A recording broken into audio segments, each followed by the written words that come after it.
Hello everyone, I am Shiva and welcome in my channel the Hunt for knowledge. आज हमारी chemistry family का 12वां episode है और topic है द लेटेंट हीट। दोस्तों, आज का टॉपिक सच्ची में बहुत मजेदार होने वाला है। तो बिना किसी देरी के चलिए शुरू करते हैं द लेटेंट हीट। आज हम लेटेंट हीट के रहस्य को बिल्कुल नए और फन लविंग तरीके से समझेंगे। इस कॉन्सेप्ट की गहराई में जाने के लिए चलिए चलते हैं एक कूल सी दुनिया में जिसका नाम है मेटल लैंड। यहाँ हर एक छोटा कण अपनी अलग ही दुनिया में रहता है। देखिए, ये है आईसी, बड़ा खुशमिजाज सॉलिड आइस क्यूब। आईसी को सॉलिड होने पर बड़ा गर्व है क्योंकि इसके मॉलिक्यूल स्ट्रिक्ट मिलिट्री मैन की तरह डिसिप्लिन में रहते हैं। और ठीक सामने इसका बेस्ट फ्रेंड ड्रॉपी, जो पानी में छप छप कर रहा है, एक लिक्विड वाटर मॉलिक्यूल। ड्रॉपिक बहुत चिल है, उसे इधर उधर बहना और नाचना बहुत पसंद है। अब इस शांत सी दुनिया में एंट्री होती है सन किंग की। और सन किंग अपने संग लाते हैं बहुत सारी हीट एनर्जी। और जैसे ही ये हीट एनर्जी आती है, आईसी को लगने लगती है गर्मी। और उसके टाइटली पैक्ड मॉलिक्यूल तेजी से वाइब्रेंट करने लगते हैं। पर यहाँ ना अजीब सा ट्विस्ट आता है। आईसी को इतनी गर्मी मिलने के बाद भी टेम्परेचर 0 डिग्री सेंटीग्रेड में अटका हुआ है। तो सोचिए, गर्मी लगातार अंदर जा तो रही है पर टेम्परेचर चेंज ही नहीं हो रहा। तो यही है तो है सबसे बड़ा सवाल। अगर टेम्परेचर वैसे का वैसा अटका हुआ है, तो ये सारी हीट जा कहाँ रही है? ध्यान से सोचिए, क्या हीट किसी चीज में लगातार कहीं जा सकती है बिना उसे थोड़ा और गर्म करे? सच में ये कोई सस्पेंस थ्रिल वाले रहस्य से कम नहीं लग रहा।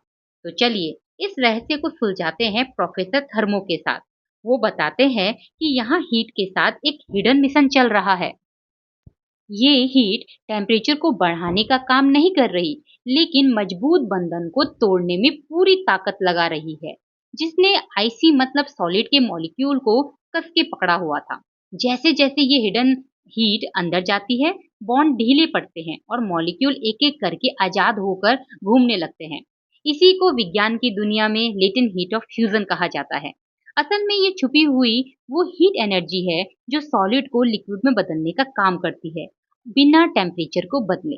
यही एग्जैक्ट रीजन है कि जब तक बर्फ पिघल रही होती है और जब तक वो पूरी तरह लिक्विड में कन्वर्ट ना हो जाए, तब तक उसका टेम्परेचर 0 ही रहता है। अब इस मजेदार कहानी में थोड़े और आगे चलें। अब हमारे ड्रॉपी गर्म पानी बनकर मजे से तैर रहा है। पर सन किंग कहाँ रुकने वाले थे? वे लगातार अपनी हीट एनर्जी भेज रहे हैं। ड्रॉपी का टेम्परेचर बढ़ते बढ़ते 100 डिग्री तक हो गया है। ड्रॉपी खुशी से उछलने लगता है।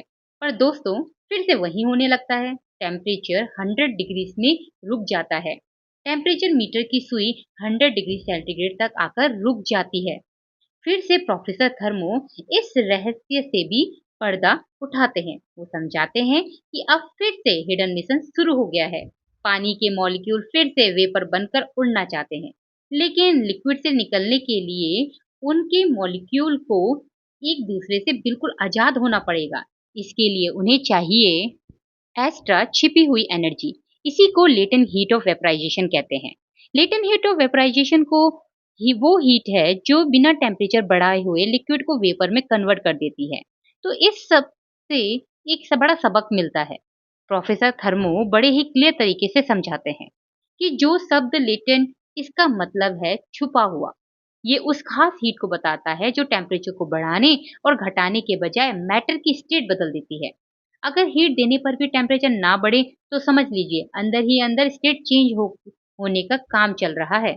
चलो अब बात करते हैं latent heat of fusion and latent heat of vaporisation के अंतर के बारे में। एक है लेटेंट हीट ऑफ फ्यूजन, जहां सॉलिड लिक्विड में कन्वर्ट होता है, जैसे आइस कन्वर्ट है वाटर में। यहाँ हीट सॉलिड के मॉलिक्यूल के बीच आपसी बॉन्ड को तोड़ती है। और दूसरी तरफ है लेटेंट हीट ऑफ वेपराइजेशन, जिसमें लिक्विड वेपर में बदलता है, जैसे बॉइल वाटर का वेपर बनना। यहाँ हीट मॉलिक्यूल के बीच के बॉन्ड को तोड़ने के लिए यूज होती है।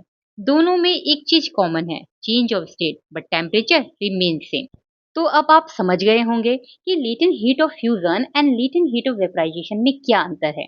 इसी तरीके से हमारा ड्रॉपी को भी पूरा कॉन्सेप्ट समझ में आ गया।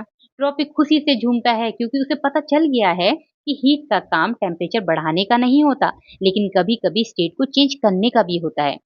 इसलिए तो कहते हैं science is a magic that we can understand means विज्ञान वहाँ जादू है जिसे हम समझ सकते हैं। थर्मोडायनेमिक के ऐसे ही अलग अलग कॉन्सेप्ट को पढ़ते हम चलेंगे आगे। तो आज के इस टॉपिक में हमने आइसियोट्रॉपिक के साथ दो नए कॉन्सेप्ट सीखे, latent heat of fusion and latent heat of vaporisation. जाते जाते एक सवाल, सोचिए जब हमें पसीना आता है और हवा चलने लगती है, तो जब पसीना सूख जाता है तो हमें ठंड क्यों लगती है? ये भी लेटेंट हीट का ही तो कमाल है। यहाँ पर लेटेंट हीट का ही हिडन मिशन चल रहा है।